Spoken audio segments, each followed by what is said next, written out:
Tumranye Denensio, swear in the name of the Almighty God that I will be faithful and bear true allegiance. Irizuba ishengero ry'ihanga n'uburi yahendera kurahiza abanyeshengero aba parlamenti y'12 abanyeshengero 5 nibo batorewe n'abanyayuganda ahandengo zitari zumwe na zumwe ku bantu babajwecera mu ishengero ry'ihanga beito muhari yaba tiarahira ahabwe nshonga zitakamanyiro. I, Thomas Tayebwa, swear in the name of the Almighty God that I'll give faithful service to this parliament and support and uphold the Constitution of the Republic of Uganda as by law established.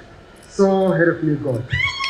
Bamwe umurba minister barahirira izuba barumuna bo minister Bright Rwamirama Jeno Kahinda Utafire hamwe no muhezi wa speaker w'ishengero ry'ihanga Thomas Tayebwa baraganisa ukongera abintu bitari bimwe na bimwe babiri n'abakora hamwe no kurebeka ngo bayongera amani abya science kurebeka ngo indwara z'amatungo za rwaniswa. Ba minister ba umuringo ngo gumwe bashobora kuba kuzakongera amani mu tekateka ya parish movement model. Whatever I do has to be aligned with the president's manifesto and message.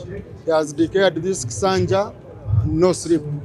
This is a Kisanja where we are going to focus on wealth creation, where we want to differentiate between development and socio-economic transformation. Kuba Hamza uninza kubakorera abo kuba manenge ine no buryungu ine nimbaraganisa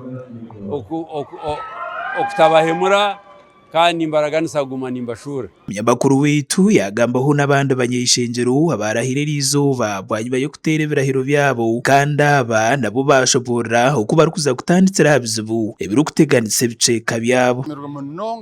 Munonga na televiragana bya n'umushoga parliament umushoga w'Nyakashonji umushoga abantu ba Uganda bona ukuza kujoza mu parliament niza kubanza hangutu ya Kashonji kurango twatunga koransi umanaga ruhanga umanaga president witu umanaga abanyakashonji kurango yakorwa. Icya kabiri ninanto yomba ka health center yakana ayisha za Kashonji runto asema shanze ahegata kashire cyamizi ahegata kashire kujya mu rwabiyona abanyakashonji batungense nunje bashemerwamo uburhanga ari muhezi wanje. Program zone zitwatisize no kuzitandikiraho twine program ze miringo 2 twine program ezitu nkabantu kurango twarwanisa bworumaka gaitu amakagitu gaterere ntasika emyani yitu emisiri ebyo kurya emirimo nitwenda ngo buri kerengo yine cinte cyo kore kigugiretere sente cyundeka ngino hati nyewendi kuza mu parliament kushaka kandi kanywanira abantu bandogo west.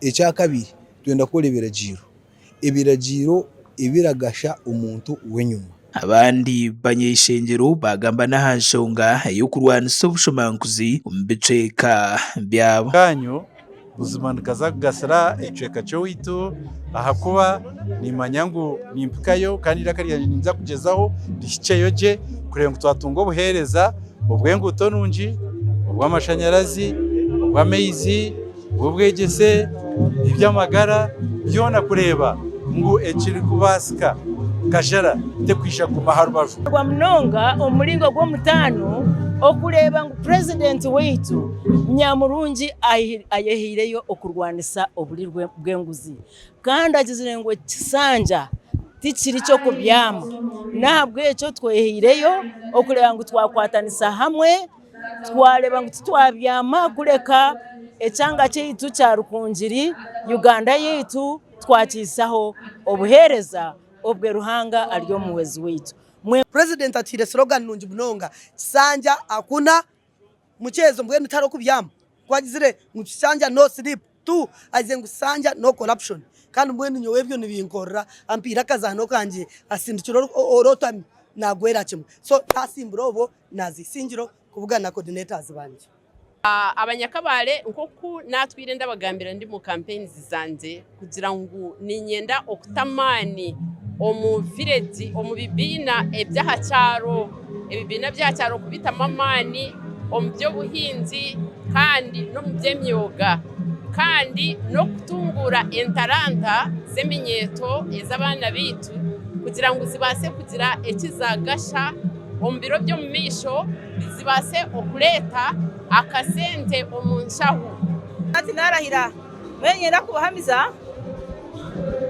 kubahamiza namara kurahira ngenda kuja kurikiriza emina baraganise nturere ingora manifesto yanjye kandi sagwa hagati ati ngenda kwisha injimaririze dufutandikira mu bigombe koko nabaraganise mwene jambo kiro buteka mukama yuti yacu tukorera umutegana nyaha nisha kubakora abanyakurushi 2025 iby'ukwezo ku abayishengera aba beija kushitama kwabo ko kubanza bubarukwetebekaniseza tora na speaker hamwe n'umuhezu we ahizuba niryo rumwe gasha kwa Ronald Ngabirano abwa Tayari West.